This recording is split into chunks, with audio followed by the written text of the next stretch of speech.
Hello, everyone. Welcome to the iSchool colloquium. I believe this is our last colloquium of the semester. So Anna will be rounding it out. I think it'll be a good one. Anna Leach is a PhD student at the School of Information, minoring in teaching, learning, and social cultural studies. Her research focuses on the interaction in online learning environments, and she is particularly interested in the ways that social network analysis can be used to analyze and visualize the ties of the interaction among people, information, and technology. Today, she will be presenting her research entitled Analyzing Interaction in Online Learning Environments. Yeah, whenever you're ready, Anna, take it away. Okay, woo woo. Thank you. Thank you. I'm gonna go ahead and share my screen. And we'll get this party started. Laura, will you help me if there are comments or questions in the chat? Because I'm going to be focused on my pile of notes. Definitely. If anyone has a comment or question, you can raise your hand or write it in the chat. But I think we'll save all of those for the end of the talk. Okay, beautiful, beautiful. So I want to start off with acknowledgements. Like Laura said, this is the last colloquium of the series, but also I want to just take a minute. Thank you for spending time with us on a Friday at 2 o'clock when we're tired of Zoom, because I appreciate it.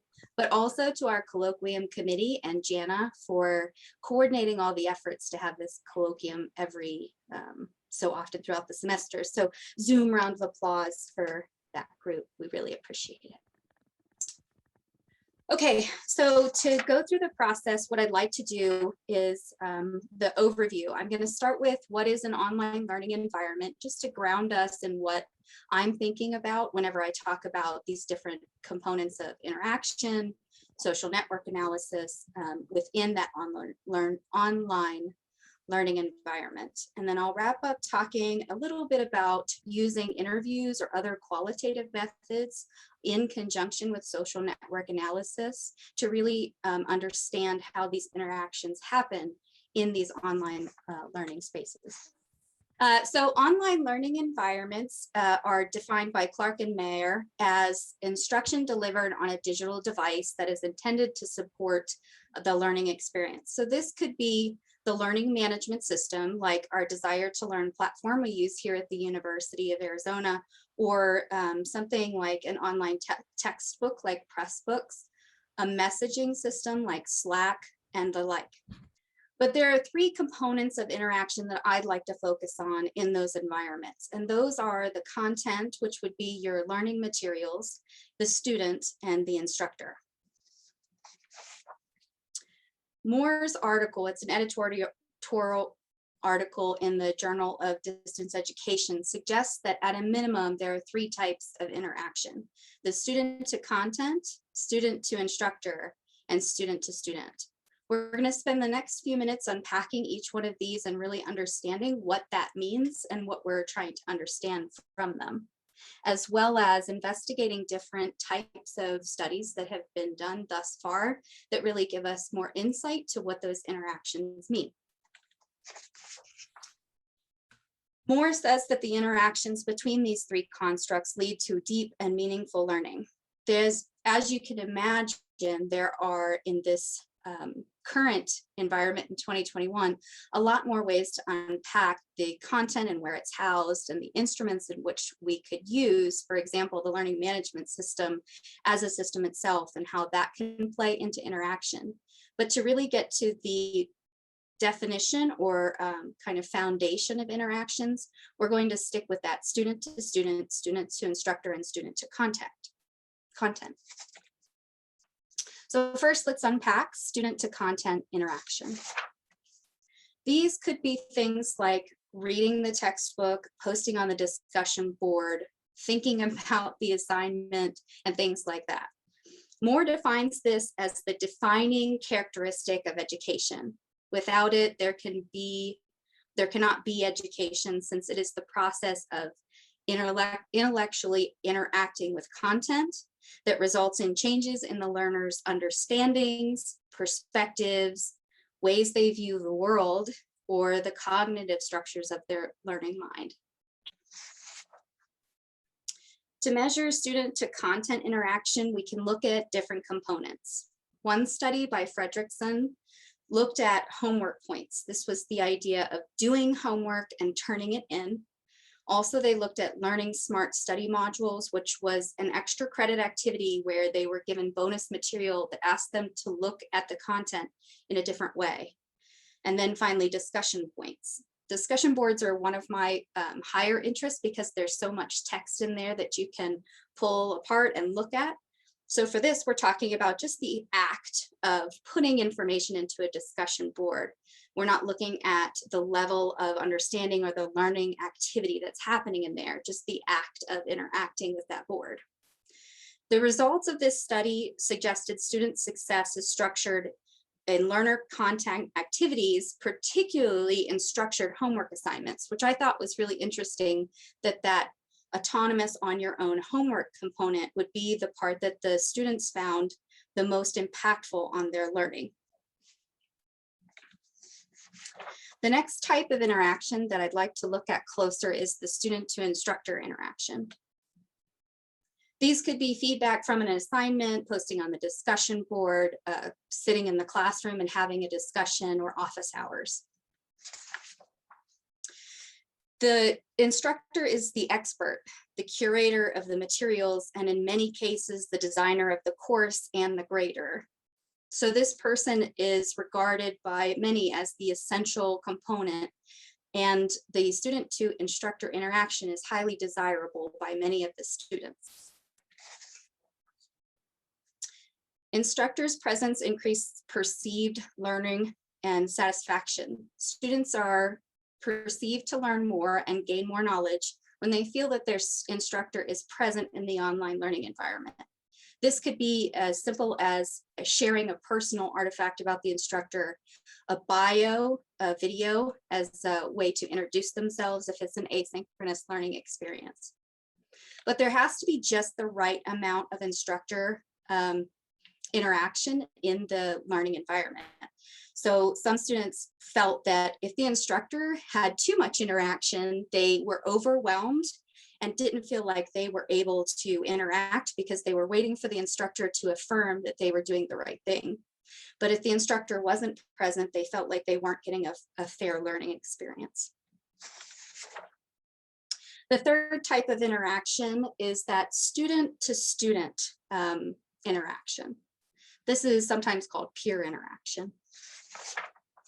Examples of these could be a discussion in a class meeting, group work, texting outside of class, chatting while we're waiting for class to begin, or during a think, pair, share activity, having a discussion. This could also be in, if you use something like, I think it's called a hypothesis, where you can annotate a document and have a discussion within the document. This is also that student to student interaction. What's interesting about Moore's article is that he called this a new dimension of distance education that will be a challenge to our thinking and practices in the 1990s. And I felt like this was profound because even in our day, the student to student interaction and how it happens and the platforms that we use are very, very changing and evolving, and ask us to look at how students interact with each other in a different way. And this is true for the student to faculty relationship as well. There are very interesting articles on that history of distance education. When this was written, when this first interaction was discussed, distance education wasn't online. And there's an article by House, Peters, Del Casino, and Brooks that gives a very nice historical view of the distance education movement. And there's also a book called An Introduction to Distance Education that's really useful in understanding the timeline of how distance education moved to online education. So we're still challenging our thinking around student to student interaction with social media platforms, messaging systems that allow students to interact with each other in varying levels. And this also allows us as researchers to capture those digital data footprints in each of these technology spaces. The research that has focused on student to student interaction finds that emotional support from students and that that feeling of collaboration helps and is crucial to collaborative learning. So feeling like there's somebody there with you to either help you, affirm that you're doing the right thing, or commiserate with you helps with collaborative learning. Further, there's a strong sense of student satisfaction in online learning experiences when these interactions, these student-to-student interactions are there. Another study by Bickel and Rucker found that these technologies can also influence the sense of community or the ability for community to happen. This particular study looked at students using VoiceThread as a conduit in an asynchronous online learning experience. And the students responded that the researchers found that this humanized the student-to-student interaction with the use of video and images in addition to text. So interactions within an online learning environment need to be considered thoughtfully and with a sense of awareness. When we're trying to unpack these interactions, we can't just come in looking at just how they are interacting, because this space, this area is very complex and has many different facets that have to be thought about.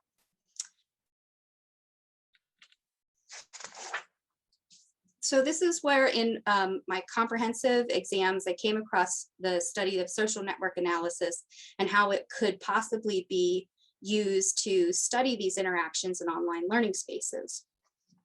So what is social network analysis?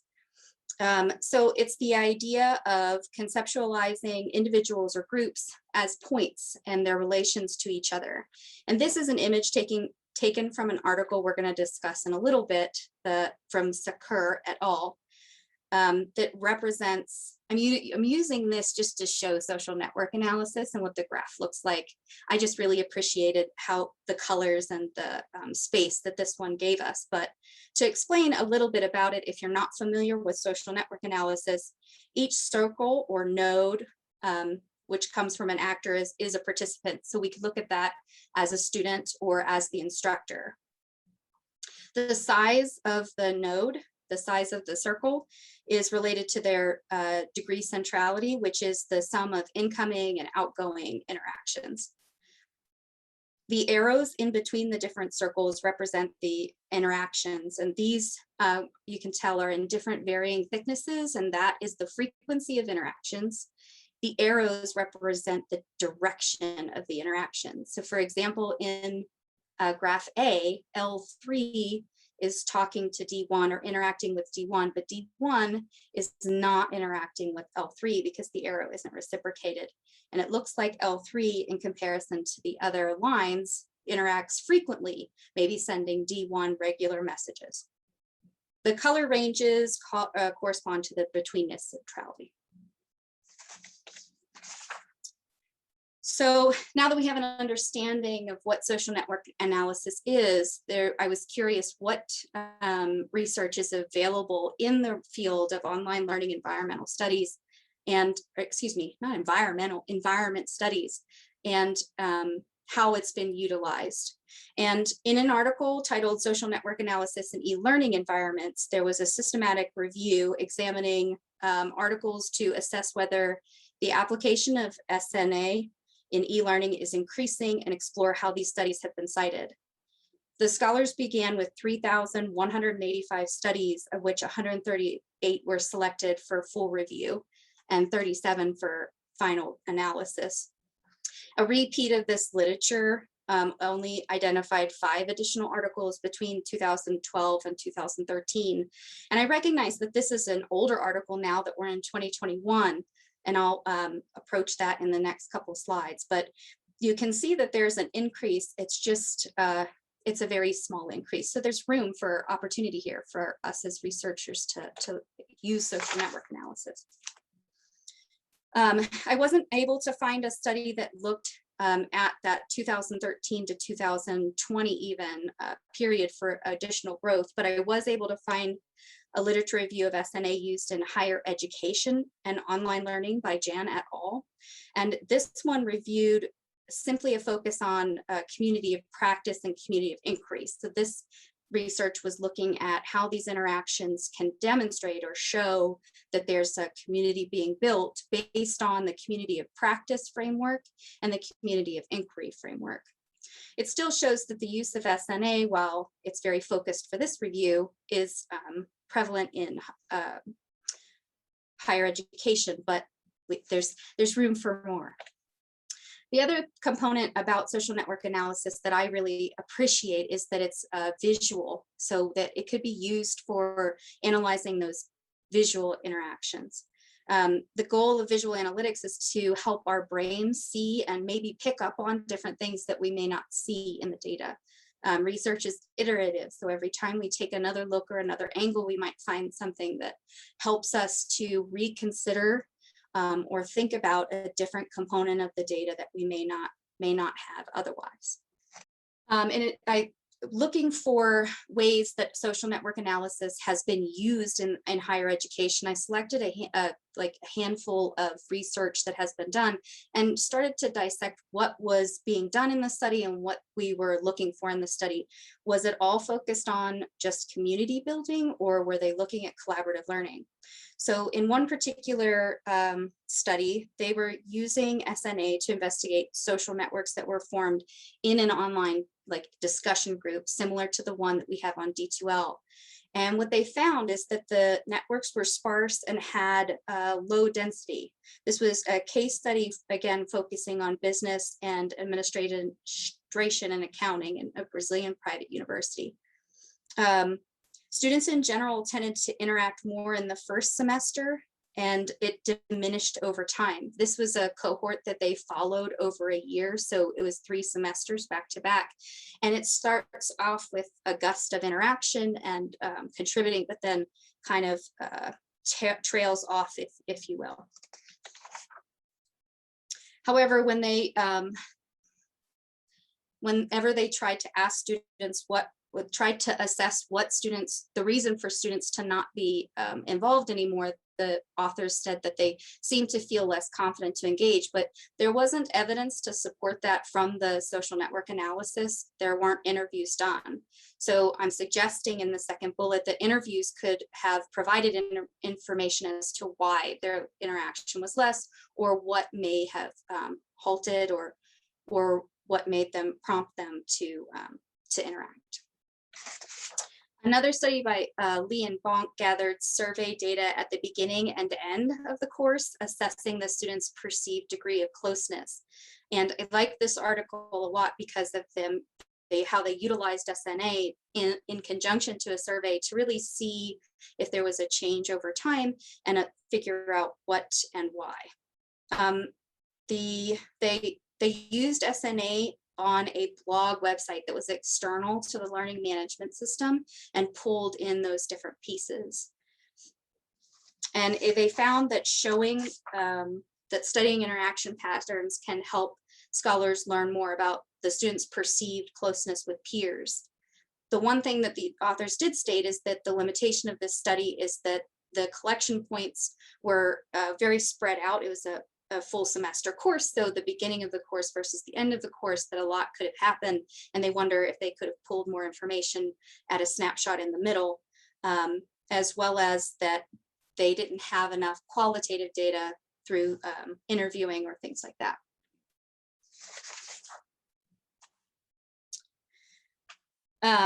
Showing that study, so the scholars, another one, and this is the paper that the social network analysis graph that we saw at the very beginning of this SNA component is from this paper for Sakar et al. And they used SNA to examine the effects of an intervention.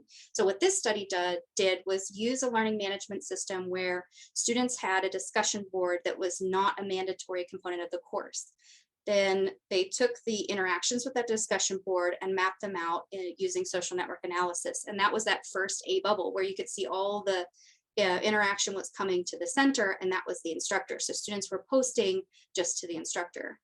They then had an intervention where they had a training session where they taught students how to interact, and also explained the importance of how student-to-student interaction would help their learning process. And what they found after that was that the social network analysis showed that there was a lot more interaction between the students, and it was no longer centered on the instructor and more centered on the student-to-student interactions and how they helped each other. With this particular study, there were so many changes in the intervention that it's difficult. They recognized this as a limitation, that it was difficult to suss out what specifically caused the interaction to happen between point A and point B in the course.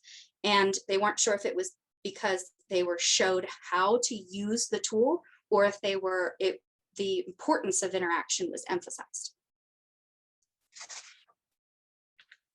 So with all the components about social network analysis, each one of these studies tried to use not only the image of social network analysis, but also the conversations of the students from the discussion board, or asking them directly through a survey or interview.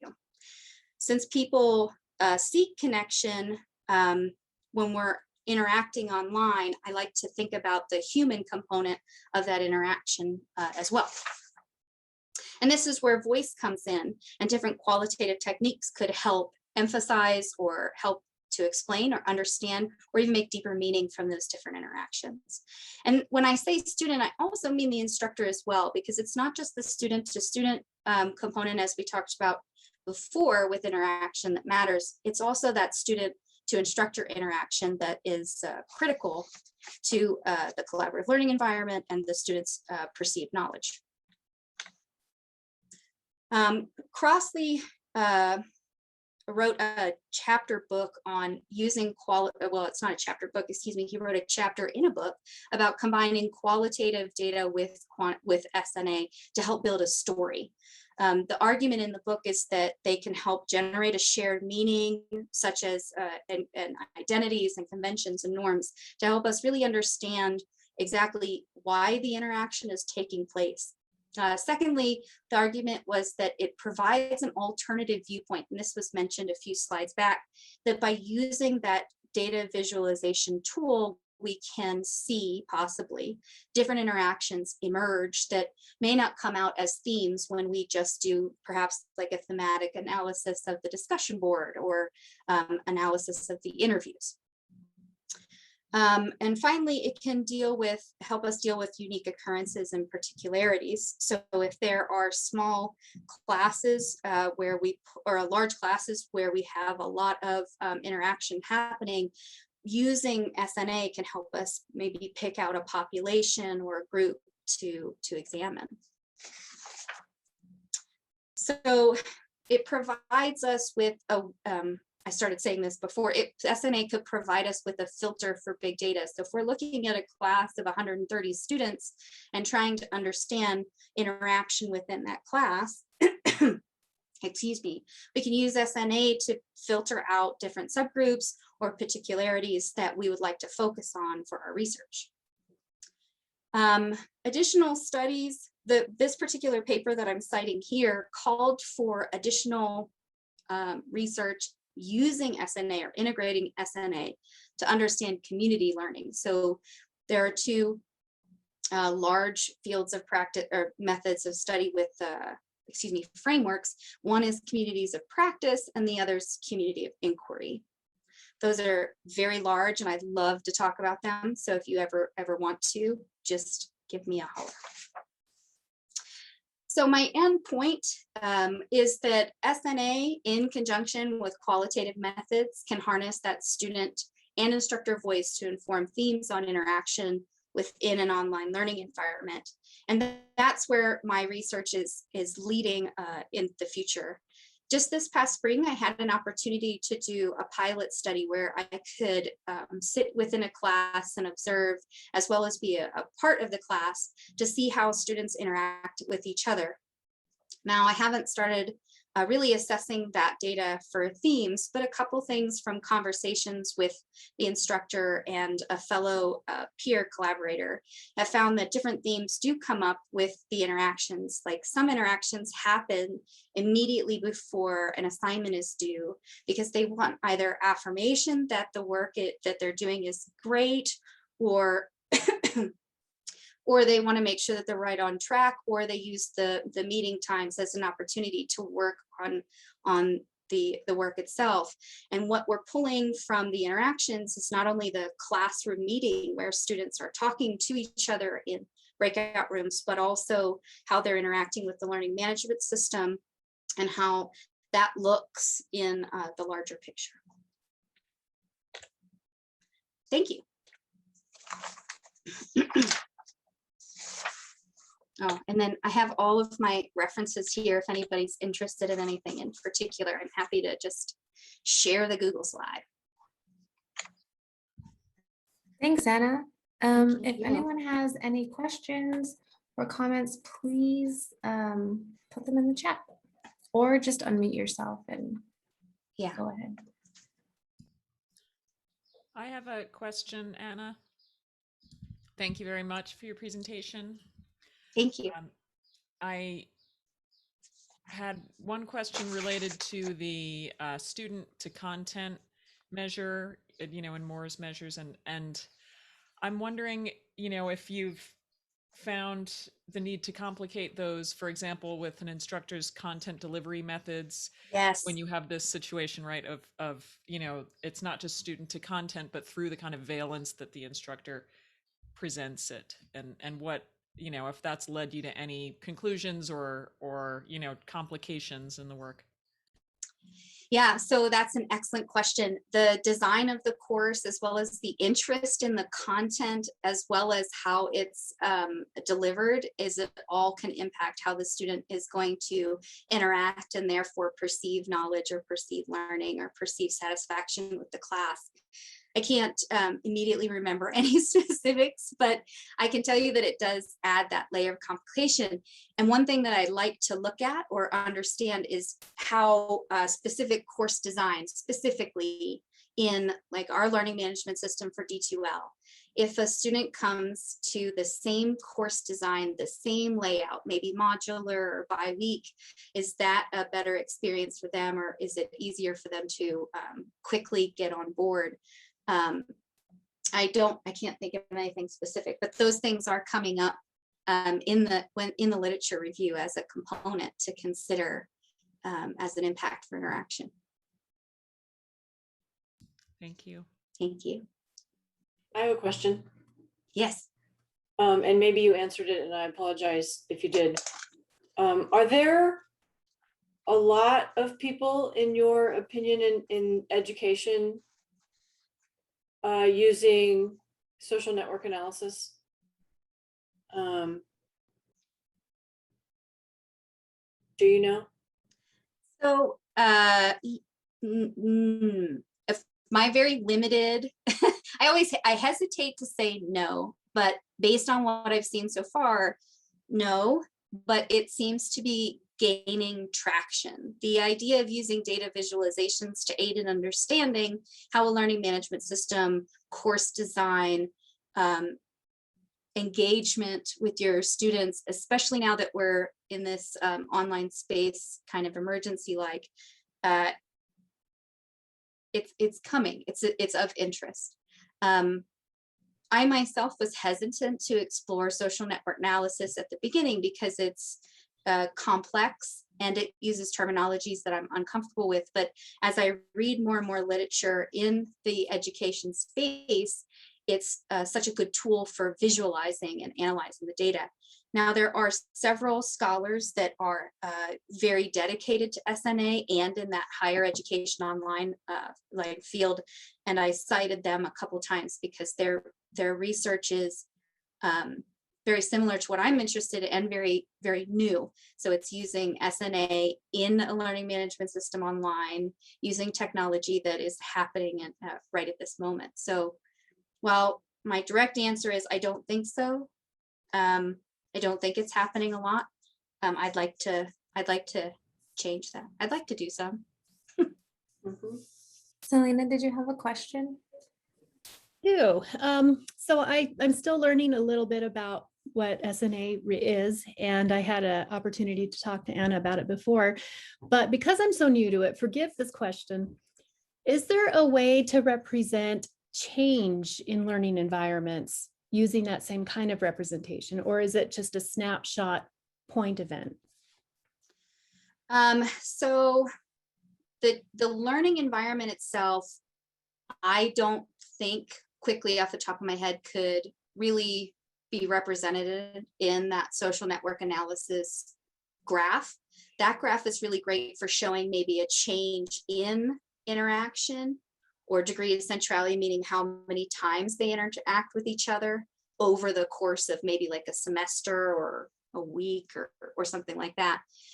To be able to look at a change in the learning environment or the design of the course, that I don't know how to analyze that other than descriptively, because those points would change. Does that answer your question? I think so. So if we wanted to show like the overall, how often someone's interacting with each other, you would use the color, the weights, and everything between the nodes. But if we wanted to show maybe a difference in learning environment pre and post COVID, would you need two different nets? Or is there some way to show one on top of the other? So can you say more about when you say pre and post COVID, are you talking about different technology, different course design, different format for interaction? Let's see. Okay, so let's say pre-COVID, people went online and they didn't have as much Zoom technology. And Okay. so you have this baseline of how often classmates interacted with each other. But Yeah. during the pandemic, we've become accustomed to looking at people face to face, at least on Zoom, and feeling more of a connection between our classmates because we can actually see them instead of just seeing them on a discussion board. So then is there some way to measure how that student to student interaction is because of this technology with Zoom? Yes. Okay. So thank you for explaining that for me. So what I hear is that, is there a way to get that sense of community or sense of presence change between those two different environments?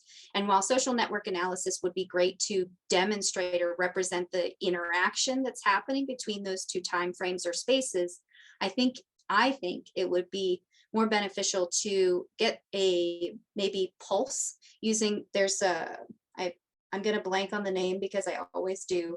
There's a specific survey that's been validated that is called sense of community. Anyway, there's a survey that you can send out that gives you a sense or pulse on the sense of community within that class. And then you could share that as well as look at that social network analysis graph and compare it to that second point. And that would give you not only, that's that qualitative component we can add in. Not only can we visually see that interaction change, we can then infer based on what kind of survey data we get back or interview data we get back, that change between those 2 points. All right, thank you. Thanks. What a great question. This is great. You discussed the importance of how you present yourself to your students, and you've gotten really good teaching evaluations, including with online work. And I wonder if you could talk to us about what you try to make sure you do in those settings.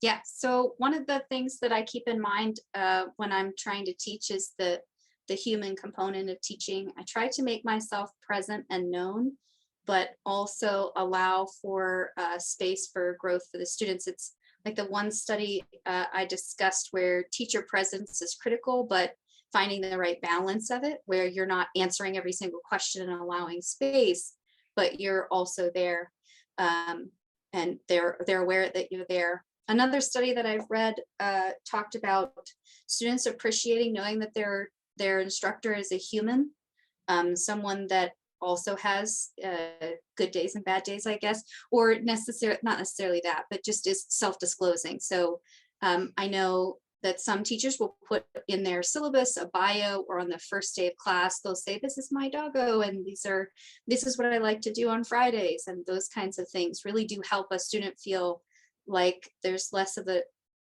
authoritative presence, while still maintaining that I'm the instructor of record and I'm helping you. So humanizing the experience, I suppose. Oh, and lots of feedback. My students love it when I give lots of feedback. It's very time consuming, and sometimes frustrating because you give the feedback and you see that it's not read, but I've gotten good feedback on that. Okay, well, Anna, unless you have anything else you want to add, thank you all for coming. Like I said before, this is the last iSchool colloquium of the semester, I believe. Our Information Matters series, and what a great way to end the series this semester. Thank you all for joining us throughout the semester, not just today, and I hope to bring just as great of presentations in the next school year. So thank you all for coming again, and we will see you soon.